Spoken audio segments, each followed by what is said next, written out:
Atile ya dololo rikicha kajelte ka Rare rikicha jarre galana kamatau Atile ya kesuma ol darbu kajelte ka Golaf golon kanabba kesuma ndinkangahu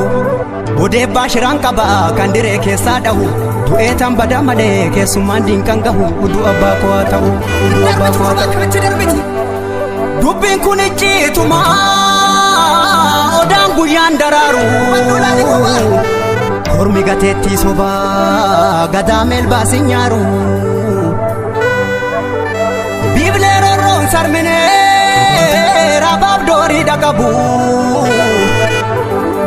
Hankiif jettiidhaan dhuftus dhaloonni qubee kuni sodaa qawwee hin qabu ajjeeseetu dibata du'us gumaa isaan nafu du'us gumaa isaan nafu numa baasa gumaa keenya gara laafuun ammeenyaa diinaa nutti bitte kaa harreedhaaf hokaa hamnaan garbuu malee jette kaa kan qubatti qabantu Kubaa namatti qaba Qaaraa harkaan dhaabanii booddeen shii nama guba nama haaloon baafanne nama lammiin falmanne dugdarraan dhabdu quba hamattu quba quba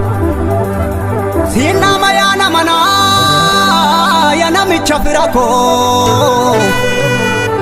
yaa namicha fira koo yaa diimaa diinaaf dibbee tulluun sitti jigumoo Lammeen si jigu wayyaa Afaan namaan dubbatta akka tamboo fi gaayyaa Guutuu sawwaalchaan qabdu badduus barbaachaan qabdu koo lammii keessi wayyaa Anu lammii keessi wayyaa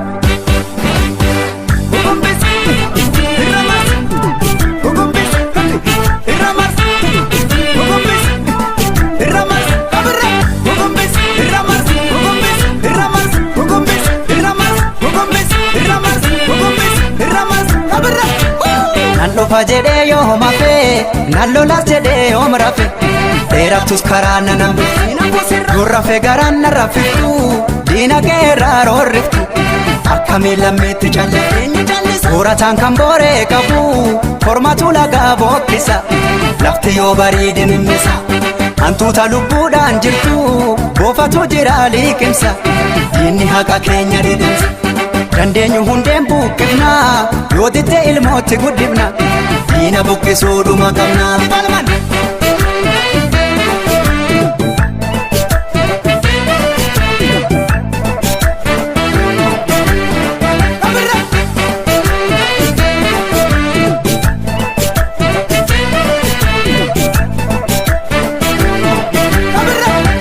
Kan gaaf duraalee gumaan hin baane jedha kunni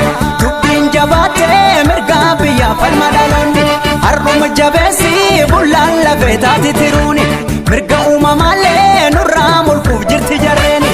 ulaan baniini kophaa jalaan seenti gadeeni jallaa jabeessi abbaadhumaan tolti qeeni jedhiini